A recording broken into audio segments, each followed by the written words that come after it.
Dear students, welcome back to our YouTube channel Bio educators.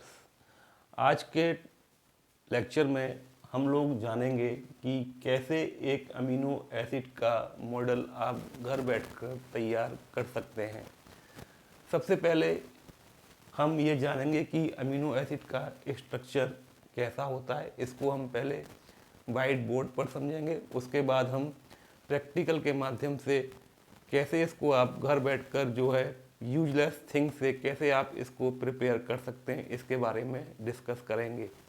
तो video का पहला part कि हम पहले इसका स्ट्रक्चर जानते हैं। स्ट्रक्चर जानने से पहले हम लोग यह समझेंगे कि अमीनो एसिड होते क्या हैं। अमीनो एसिड्स जो हैं वो प्रोटीन की इकाई के रूप में इनको हम जानते हैं। कोई भी प्रोटीन जो होती है वो अमीनो एसिड के मिलने से बनती है। जब बहुत सारे अमीनो एसिड्स आपस में जुड़ जाते हैं तो उनको हम पॉलीपेप्टाइड्स कहते हैं, और ये अमीनो एसिड आपस में पेप्टाइड बॉन्ड से जुड़े रहते हैं। पॉलीपेप्टाइड को ही हम जो है प्रोटीन के नाम से जानते हैं। प्रोटीन्स में अमीनो एसिड की संख्या डिफरेंट हो सकती है। तो हम अब स्टार्ट करेंगे कि अमीनो एसिड का स्ट्रक्चर हम कैसे बना सकते हैं। देखिए, ये कार्बन एटम सेंटर में है। इसकी वैलेंसी जो है 4 होती है, और इन चारों वैलेंसी को हमने, देखिए, इनमें से एक वैलेंसी को कार्बन की हमने अमीनो ग्रुप से सेटिस्फाई किया है। दूसरी वैलेंसी को हमने हाइड्रोजन से सेटिस्फाई किया है। तीसरी वैलेंसी को हमने COOH, जिसे हम कार्बोक्सिलिक ग्रुप के नाम से भी जानते हैं, या इसको हम एसिड ग्रुप भी कहते हैं, उससे यहाँ पर इसको हमने सेटिस्फाई किया है। चौथी वैलेंसी जो है उसको हमने R से डिनोट कर दिया है, अर्थात इस R के स्थान पर हम बदल कर अलग अलग प्रकार के फंक्शनल ग्रुप लगा कर अलग अलग प्रकार के अमीनो एसिड तैयार कर सकते हैं। जैसे अगर इस R को हटाकर मैं अगर इस कार्बन की इस वैलेंसी को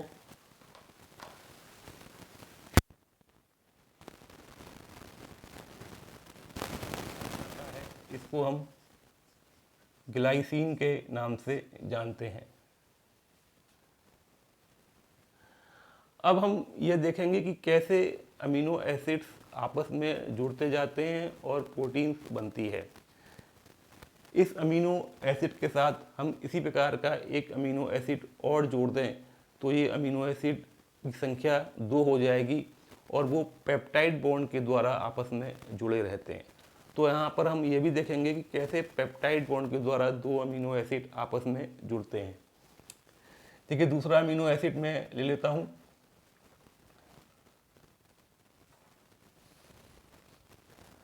जो दूसरे अमीनो एसिड का जो अमीनो ग्रुप होगा उसको हम इस प्रकार से भी लिख सकते हैं।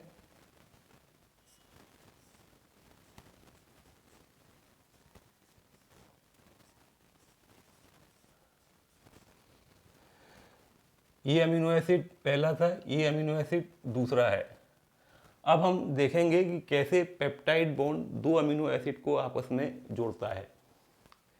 तो देखिए, पहले अमीनो एसिड के कार्बोक्सिलिक ग्रुप का जो OH पार्ट है, ये वाला पार्ट, और दूसरे अमीनो एसिड के अमीनो ग्रुप का H,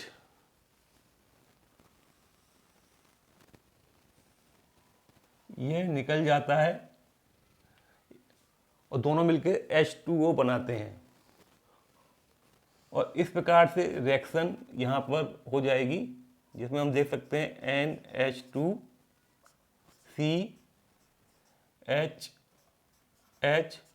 और इस कार्बोक्सिलिक ग्रुप से OH अलग हुआ तो यहाँ केवल बना CO,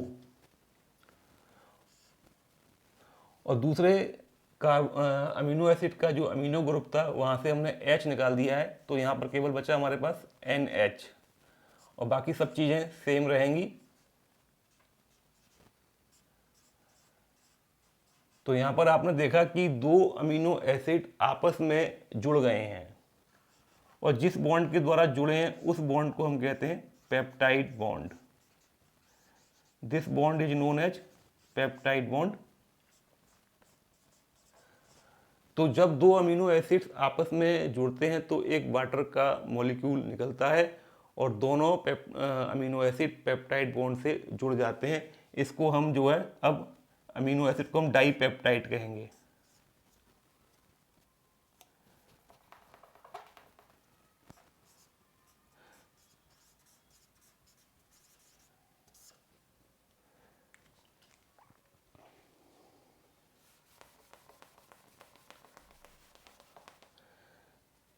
तो क्योंकि एक अमीनो एसिड में एक कार्बोक्सिलिक ग्रुप भी होता है और एक अमीनो ग्रुप भी होता है, तो हम इस स्ट्रक्चर को अमीनो एसिड के नाम से जानते हैं।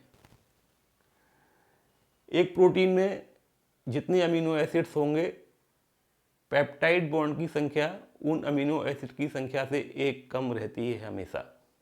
अगर सपोज कीजिए किसी प्रोटीन में total number of amino acids अगर 50 हैं तो वहाँ पर पेप्टाइड बॉन्ड की संख्या 49 रहेगी, क्योंकि दो अमीनो एसिड्स के बीच में एक पेप्टाइड बॉन्ड बनता है। अब नेक्स्ट पार्ट में हम देखेंगे कि कैसे हम अमीनो एसिड्स को घर पर बैठकर जो हमारे पास घर में जो सामान होते हैं उनकी सहायता से हम कैसे अमीनो एसिड का स्ट्रक्चर बना सकते हैं।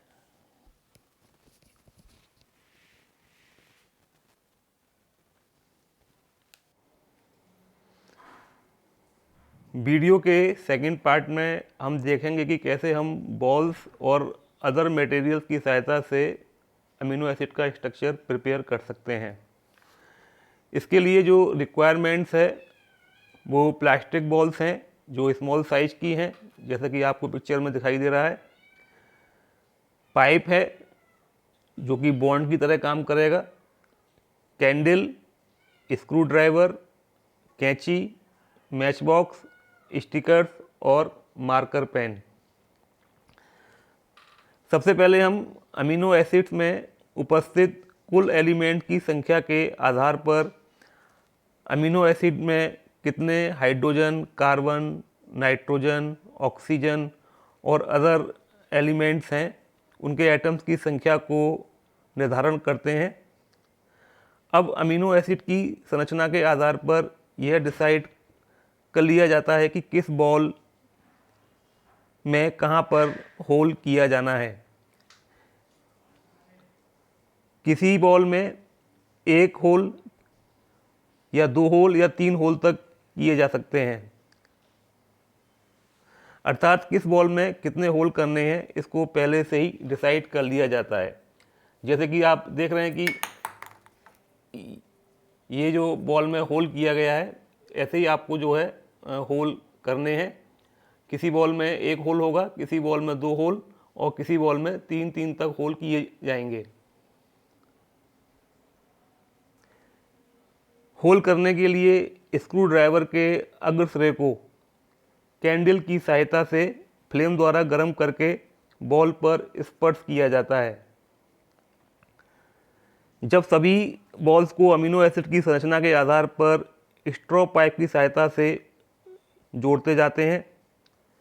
होल का डायमीटर स्ट्रॉ पाइप की मोटाई के अनुसार करना चाहिए। जैसे ये जो होल है और स्ट्रॉ पाइप की मोटाई जो है सेम होनी चाहिए, अदरवाइज जो है जो पाइप हैं वो होल से बाहर आ जाएंगे। जब सभी बॉल को स्ट्रॉ पाइप की सहायता से जोड़ दिया जाता है तो हमारा अमीनो एसिड का 3D स्ट्रक्चर तैयार हो जाता है। अभी हम आपको दिखाएंगे किस प्रकार से सारी बॉल्स को स्ट्रॉ पाइप की सहायता से कनेक्ट करके हम कैसे अमीनो एसिड का 3D स्ट्रक्चर तैयार कर सकते हैं। देखिए ये हमारा सेंट्रल कार्बन एटम है जिसकी पाइप के द्वारा हमने 4 वैलेंसी यहाँ पर शो की हैं। अब इस कार्बन एटम की जो पहली जो वैलेंसी है उसको हम अमीनो एसिड ग्रुप से सेटिस्फाई करेंगे। देखिए एक कार्बन एटम की जो पहली वैलेंसी है उसको हमने अमीनो ग्रुप से सेटिस्फाई किया है। दूसरा कार्बन एटम की जो वैलेंसी है उसको हमने हाइड्रोजन से सेटिस्फाई किया है,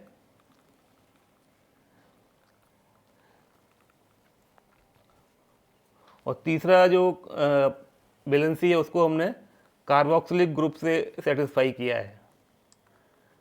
हमने पहले से ही बॉल में होल किए हुए हैं जिससे आप अपना कनेक्ट करने में इनको आसानी हो।